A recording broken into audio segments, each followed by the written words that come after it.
L'école secondaire Charles Gravel, située à Chicoutimi-Nord, met fin à son projet pilote d'horaires flexibles.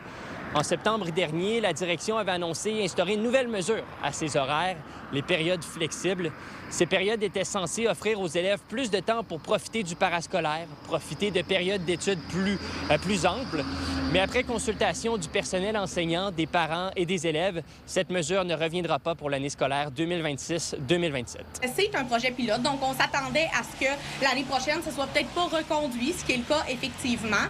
Et puis, ça nous permet de voir qu'est-ce qui a bien fonctionné, qu'est-ce qui a moins bien fonctionné. Les élèves, dans le fond, il n'y avait pas d'obligation de retourner à la maison. Et bien évidemment, il y avait quand même un encadrement, mais c'était propre à eux de retourner à la maison ou de vaquer à leurs occupations. Il y a eu, bien évidemment, des petits soucis avec des commerçants aux alentours.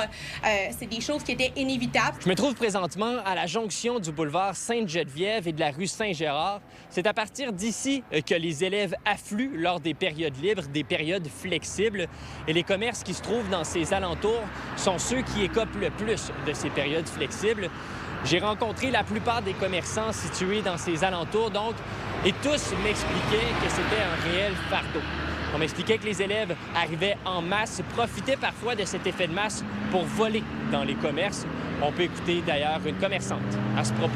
Le temps alloué à ces périodes-là devait être un temps pour l'étude libre. Et la majorité des jeunes, je crois, qui ne prenaient pas le temps pour faire de l'étude libre. Je pense qu'ils en profitaient pour sortir, s'amuser. Mais le problème, c'est que les jeunes venaient dans la succursale en groupe. C'est pas bon pour le vol, le service à la clientèle et tout. Donc, ça demandait beaucoup de surveillance au niveau de nos commis. C'est pas parce qu'ils rentrent dans le commerce en gang qu'ils veulent nécessairement voler, mais c'est sûr que ça nous oblige à renforcer notre système de sécurité et tout ça. Là, il faut pas dire que les jeunes faisaient du vandalisme, parce que là, faut pas mettre ça plus grave que ça l'était.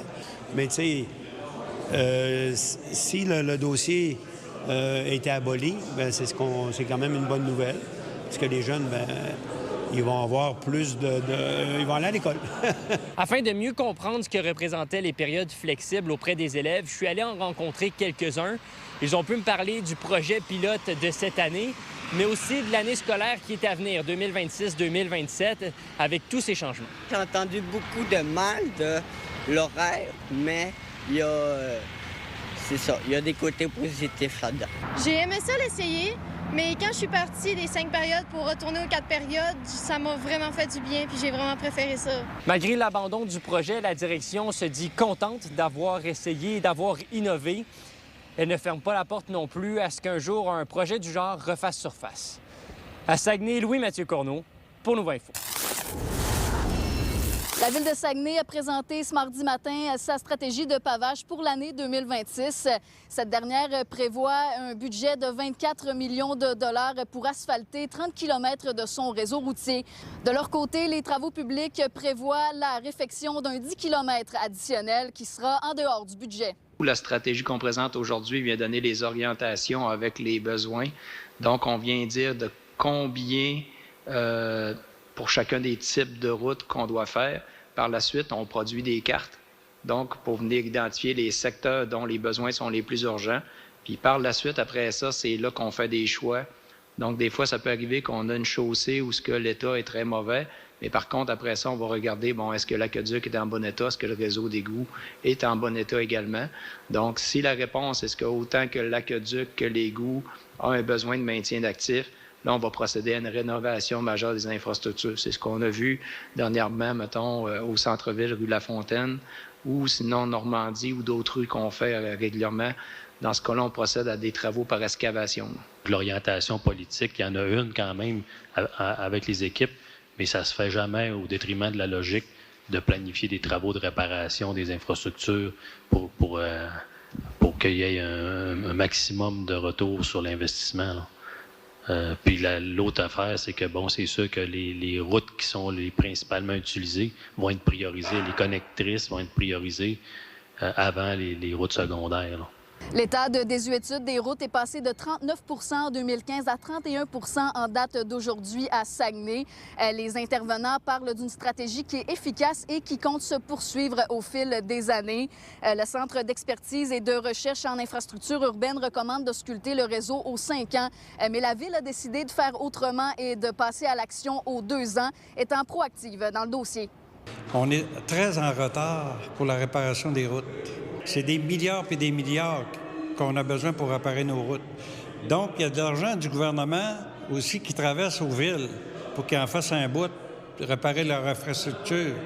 Comme M. le maire disait, là, ça avance. Avant, c'était 34, c'est rendu à 31 puis ma confiance est là, oui.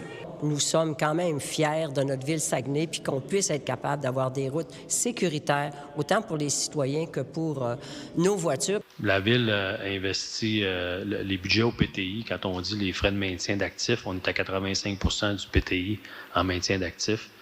Bien, cette stratégie-là va continuer. Les appels d'offres devraient être lancés dans les prochaines semaines.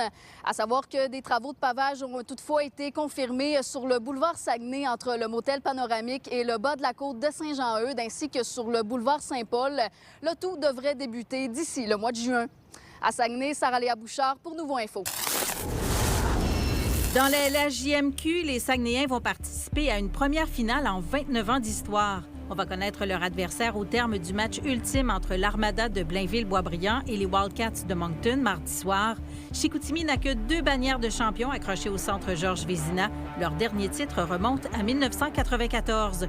Toute l'équipe est d'avis qu'avoir arraché la série au Husky à Rouyn-Noranda a été un apprentissage inestimable pour développer des joueurs, mais aussi une culture. On n'a pas tout fait ce travail-là pour rien que se rendre en finale, tu sais, fait qu'on...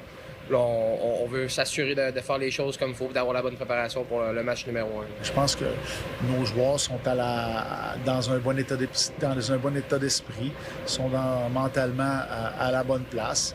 Il s'agit de tout recommencer, mettre ce qui s'est passé derrière nous, puis regarder en avant. Ouais, dans le fond, nous, on est en secondaire 5, donc là, il y a l'examen de français final, comme qui va décider si on peut aller au cégep ou pas. Fait que c'est jeudi, c'est dans 2 jours. Fait que c'est un peu stressant. Les examens, ça me stresse de fou. Ça me stresse de fou. Ouais, correct.